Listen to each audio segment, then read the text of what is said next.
Y hoy me invitaron a hablarles de sepsis materna. Ya les decía que no tengo conflictos de interés. Y pueden pasar el sonido, por favor, si me están siguiendo en la presentación. No me están siguiendo.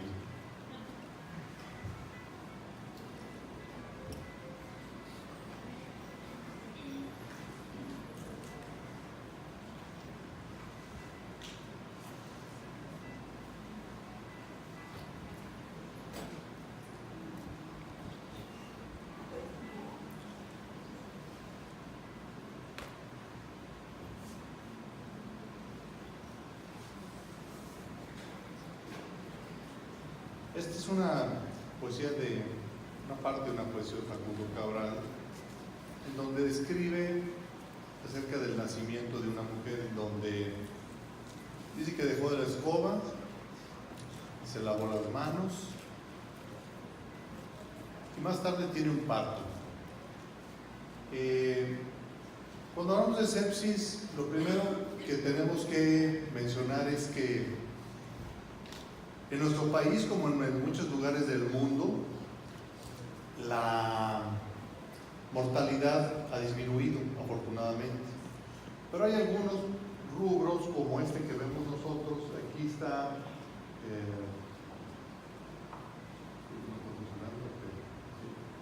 en donde ven como de 1990 a el 2015 cómo se redujo la mortalidad en nuestro país. Pero esta línea que se observa aquí es la línea de las muertes por sepsis. Es decir, las mujeres siguen muriendo por sepsis casi en las mismas proporciones. No ha tenido este descenso y eso no es justo y no está bien, y hay mucha gente que estamos preocupadas o preocupados al respecto.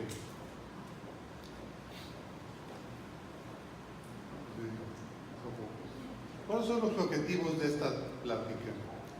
Aprender cómo reconocerlo en forma temprana, cómo establecer el manejo interdisciplinario por metas y cómo utilizar algunas herramientas tecnológicas de apoyo. Lo primero es que las pacientes no deberían de infectarse, y hay 4 medidas muy simples para que las pacientes no se infecten y se reduciría el proceso de infección intrahospitalario en un 70%, y es muy sencillo. Lavarse las manos cuando vamos a ver a los pacientes, lo lavado quirúrgico, administrar el antibiótico 1 hora previo a la cirugía, no rasurar a las pacientes con rastrillos sino con una rasuradora, y no utilizar soluciones yodadas. Así de fácil. Lo que pasa es que luego los doctores no nos gusta lavarnos las manos, no sé por qué. No sé si porque creemos que porque tenemos muchos conocimientos las manos se nos van esterilizando por algún mecanismo todavía no muy bien determinado. Pero lo que queremos en esta charla es instituir las estrategias tempranas del manejo de sepsis, teniendo en cuenta siempre a la madre y el feto. Aquí se resume toda la plática, nada más que está en inglés, y si no, pues ya hubiéramos terminado. Me gustaría que pusiéramos atención. Esto es el manejo de la sepsis y el choque séptico, y cómo lo que decíamos en el 2004 se ha ido modificando a lo que decíamos en el 2008, se ha modificado a lo que decíamos en el 2012 y se ha modificado a lo que en las prácticas del 2018, las guías de práctica clínica internacionales. Es decir, que la plática que di en el 2004 de esto, nosotros tenemos más de 10 años en esto, aunque la que dimos, entonces pues algunas cosas quizá no eran las más apropiadas para el día de hoy, pero así es la medicina. Bueno, les voy a decir lo que es más actual. Lo primero que necesitamos para que las pacientes sobrevivan es que sospechemos la sepsis. Y es que el gran problema es que tenemos diagnósticos tardíos. La sepsis no es como la crisis hipertensiva o como la hemorragia masiva.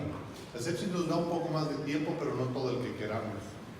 Entonces, la recomendación inicial es que el primer paso para el manejo del shock es reconocer que existe el shock séptico. Y pareciera que es obvio, pero siempre lo que estamos observando es que tenemos retraso en el diagnóstico, lo que ocasiona un manejo tardío, y entonces hay una mortalidad inaceptablemente alta, porque las pacientes que llegan a caer al choque séptico, el 28% de ellas van a morir. Y diríamos, bueno, ¿cómo vamos a detectarlo? Esto que se llama Quick SOFA, que es un manejo de los nuevos criterios de la escala de sepsis en 2016, fíjense la complejidad para empezar a sospechar que una paciente está infectada y se está poniendo mal. Fíjense lo complejo que es. Evaluar el estado mental, si está alterado o empeorando, si tiene una frecuencia respiratoria mayor de 22, o si la presión arterial sistólica es igual o menor a 100 milímetros de mercurio. Así de complicado. Esto es cuando decimos, bueno, algo no anda bien, algo está sucediendo y la paciente entonces tiene estos parámetros. Y cuando tiene estos parámetros, se desencadena algo que se llaman sistemas de alerta temprana.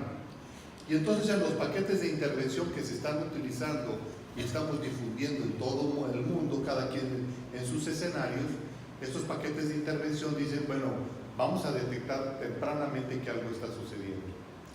Porque les voy a mencionar algunos conceptos. Primero, tenemos un proceso de infección. Luego, un proceso de bacteremia. Esto desencadena algo que se llama el síndrome de respuesta inflamatoria.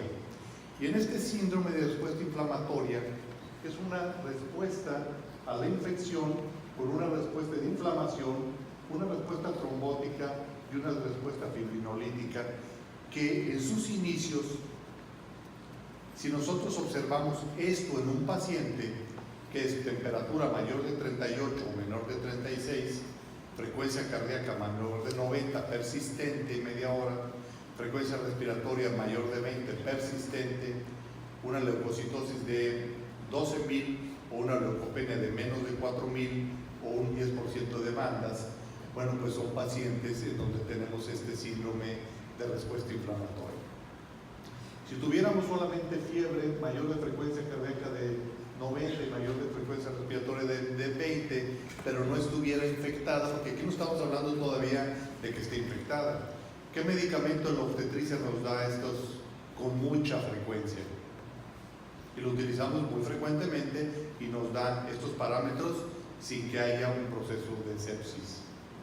El misoprostol. Obviamente el misoprostol no da estos parámetros de cama. Por eso es importante en estas pacientes tratar de tener una biometría mala. Cuando tenemos nosotros entonces este síndrome de respuesta inflamatoria y además tenemos un foco infeccioso, entonces estamos hablando de que la paciente tiene sepsis, ya no solamente este síndrome de respuesta inflamatoria.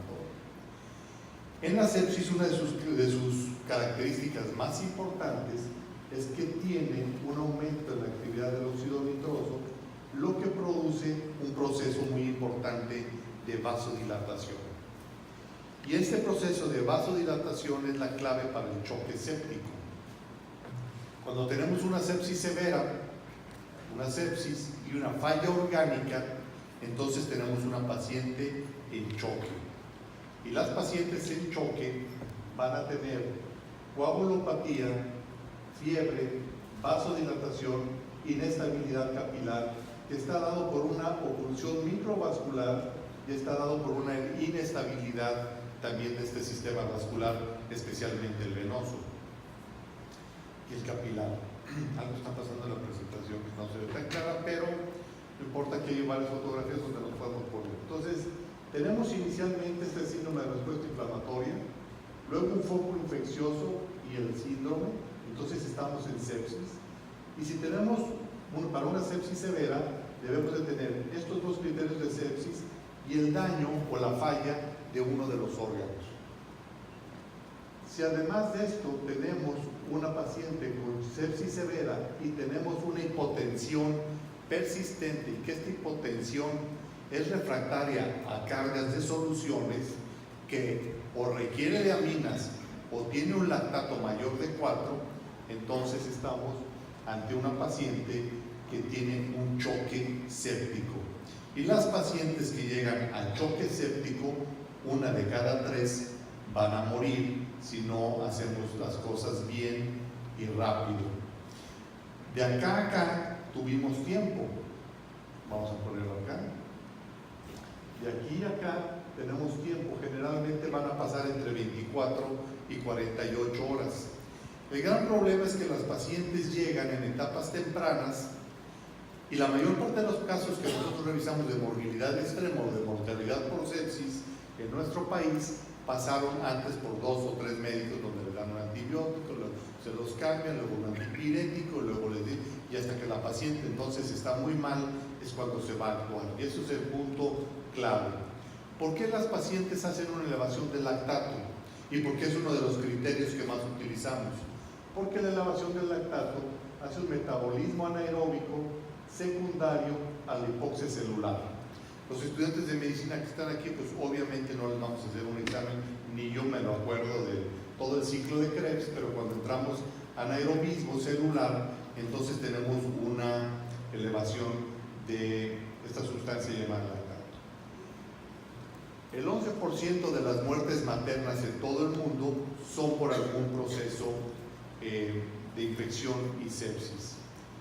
Entonces, la clave no solamente es saber manejar la sepsis y el choque séptico, sino detectarlo tempranamente.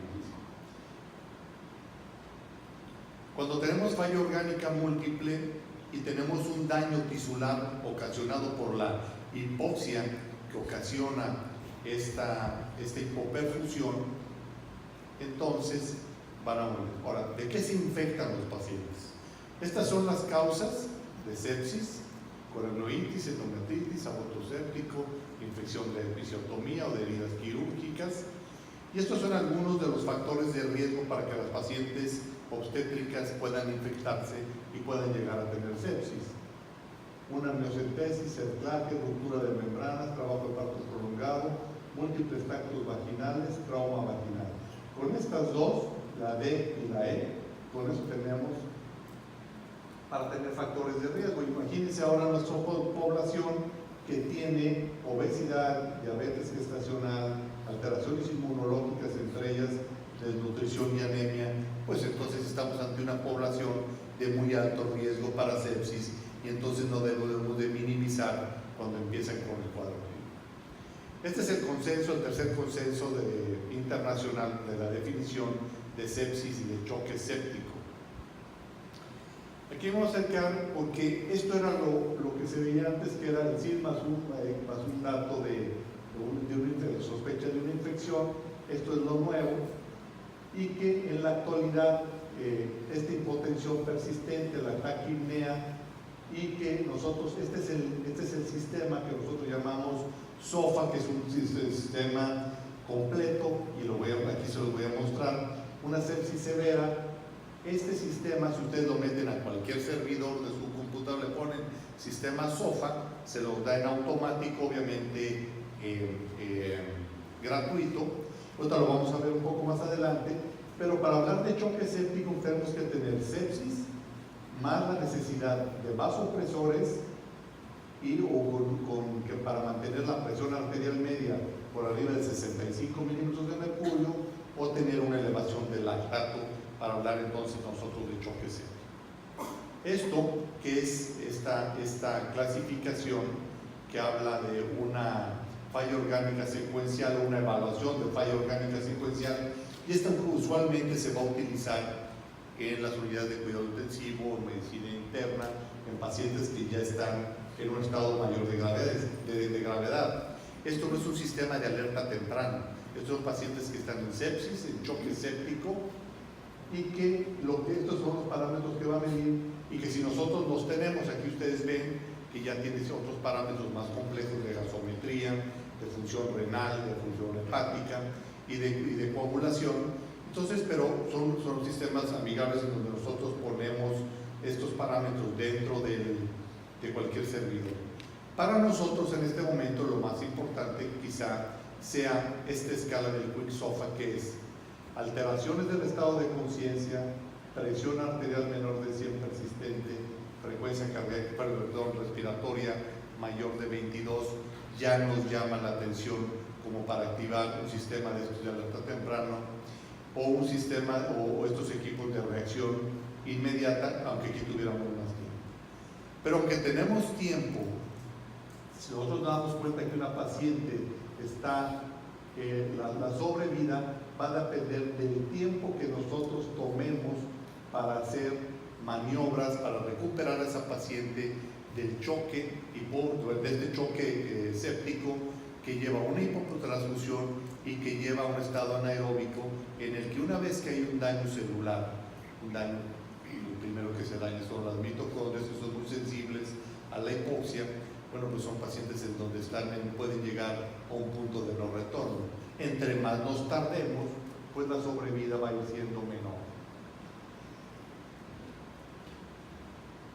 Y esto es a lo que no queremos, a una falla en la oxigenación tisular y celular. Entre más pronto revertamos el choque, pues la paciente le irá bien.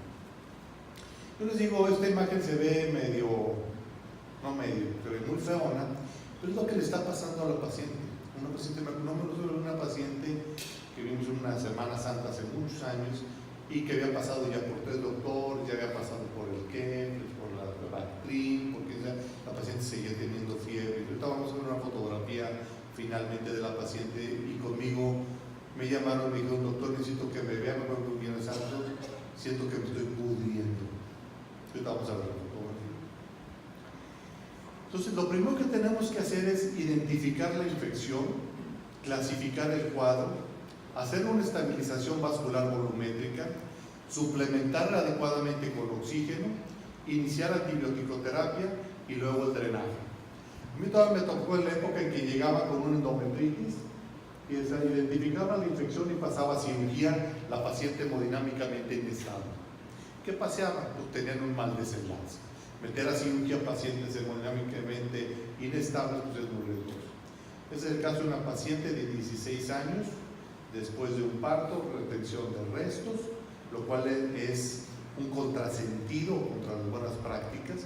Esto fue después de un parto en donde se quedaron restos y finalmente es una fotografía que por favor de pasarme Alfredo, hacen un legrado, una perforación uterina, una peritonitis y la paciente a los 16 años es irrescatable este útero y termina en esterectomía. Esta es la paciente que les decía, en donde hice una fascitis necrotizante y después de 4 días de andar peregrinando, pues termina en una debridación de esta naturaleza. Afortunadamente sobrevivió.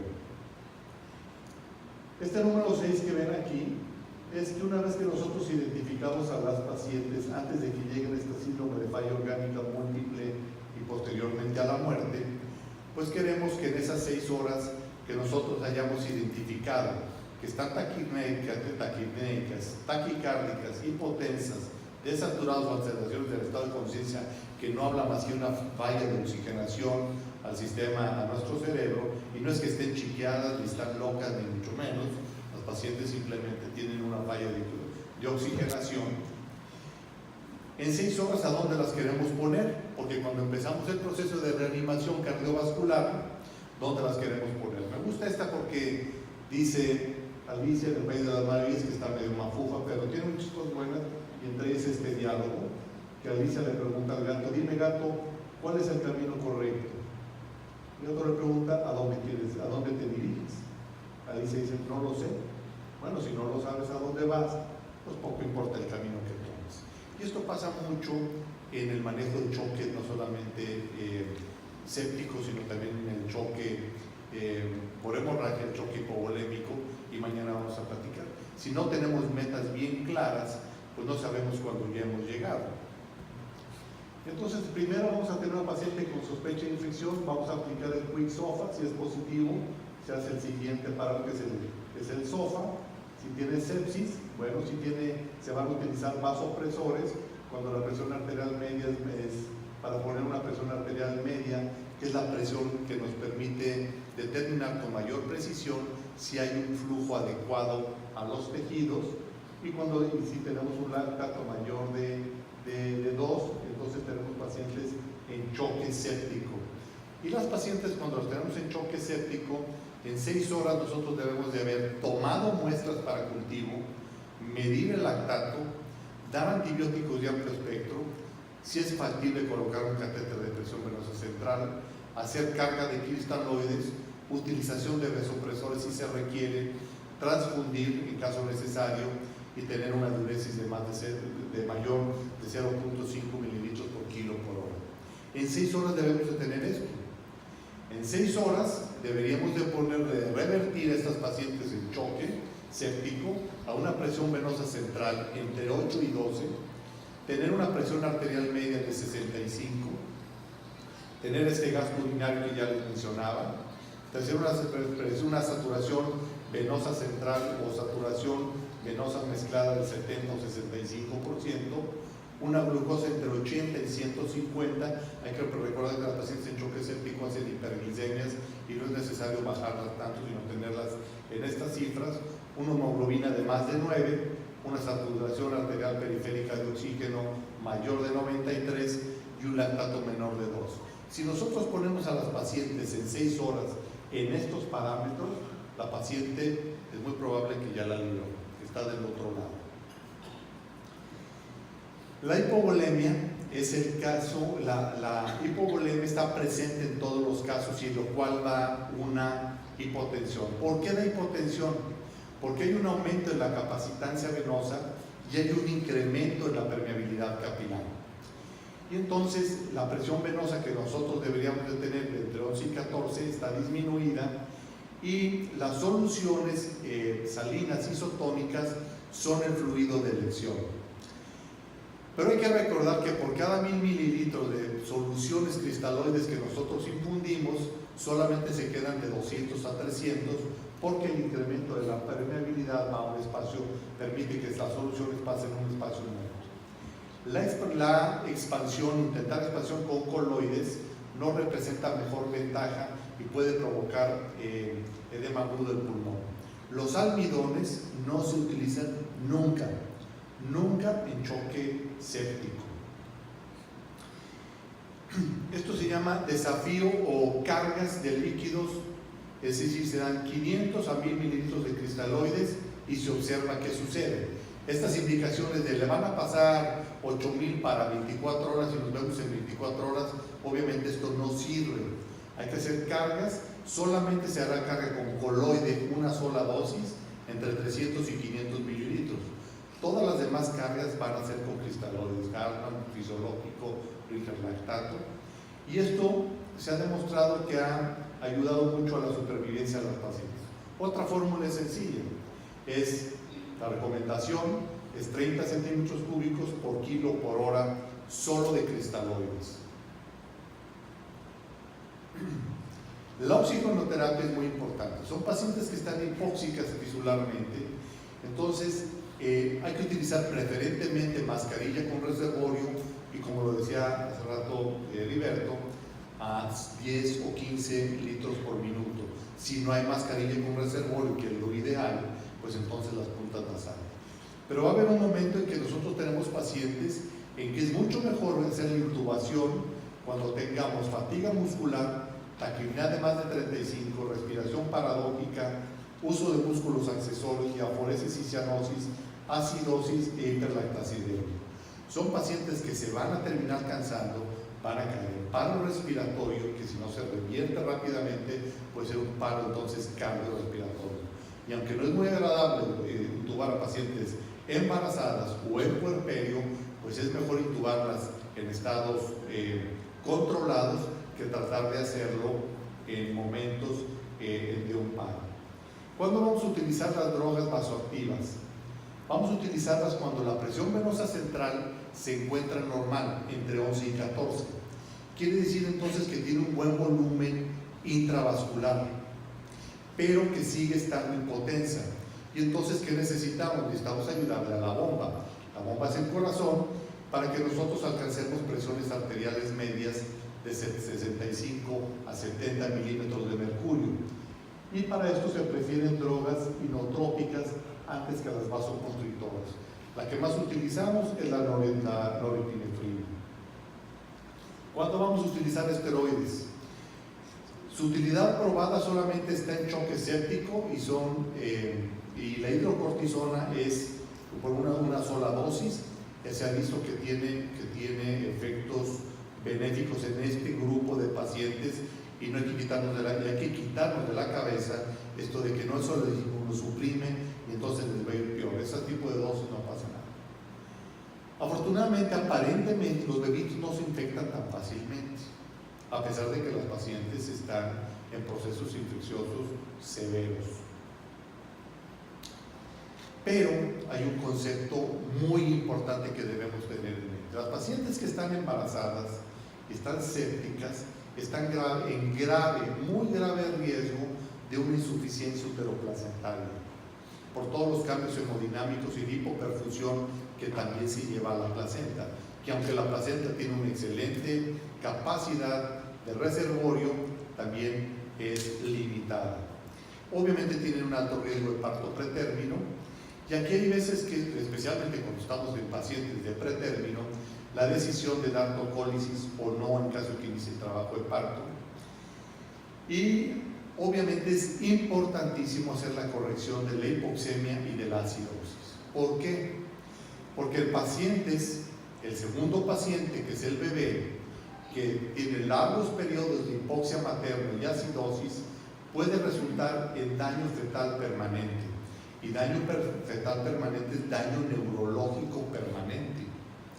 Son bebés que, aunque nazcan con un agar de 9 y 10, como dicen los pediatras, el institucional, bueno, son bebés que luego los vamos a ver en el teletón, porque tienen daño neurológico permanente, irreversible, por la hipoxia cerebral, hipoxia de su tejido cerebral. Me gustaría que se fijen en este parámetro, en esta aplicación. Esta aplicación se llama Sepsis, es de la Organización Mundial de la Salud, es gratuita, se puede descargar en cualquier teléfono de estos ahora llamados inteligentes, y realmente es una aplicación muy fácil de utilizar, que tiene muchas cosas como las que les voy a mencionar aquí, en donde viene información general, el manejo, la farmacología, las calculadoras de Quicksofa, las calculadoras de dosis de líquidos, de norepinefrina, de vasopresina y de los otros medicamentos, cómo hacer el diagnóstico. Aquí vienen algunas definiciones, la historia clínica, la fiebre, el comportamiento de la fiebre en sepsis, causas comunes y diferenciales que no son las mismas en las mujeres embarazadas que las no embarazadas, y obviamente, como por ejemplo aquí las causas comunes diferenciadas, los microorganismos que por sí potencialmente están presentes, que no son los mismos para una mastitis que para una herida quirúrgica del abdomen, que una herida quirúrgica de una episiotomía o desgarro vaginal, y que por supuesto tampoco para una endometritis. ¿Cuál es el mensaje? La sepsis sigue matando a nuestras mujeres, hay que reconocerlas, hay que resucitar tempranamente, y en su caso hay que referirlas. Y no solamente estoy hablando de referirlas de un hospital de segundo nivel o de primer nivel a uno de segundo nivel, sino también hay pacientes que no deben de estar en las salas de puerperio, sino que deben de estar en las salas de cuidados intensivos. Con mucho gusto nosotros les podemos compartir la presentación o el material en el que se está fundamentada si me envían un correo acá. Ahí en la cabina, ¿me están siguiendo con lo del video? Si levanta la mano, sí. Bueno. Le voy a pedir que pase el sonido de este video. No nos está siguiendo. Ahí está. Quiero terminar con este video de la presentación. Vamos en tiempo.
Bueno, creo que el tratar de hacer las cosas de una manera diferente es muy importante y no es muy fácil. Afortunadamente tenemos ahora en el grupo Con Deseo, no solamente somos los creadores, 5 personas, pero tenemos muchos compromisos, nos invitan, estamos en cuestiones de orden nacional e internacional. No es muy fácil reunirnos siempre los 5 fuera de San Luis Potosí, pero sí me gustaría mucho que a 5 personas, 4 personas que están aquí, les brindáramos un aplauso porque creo que son personas jóvenes. Muchas gracias.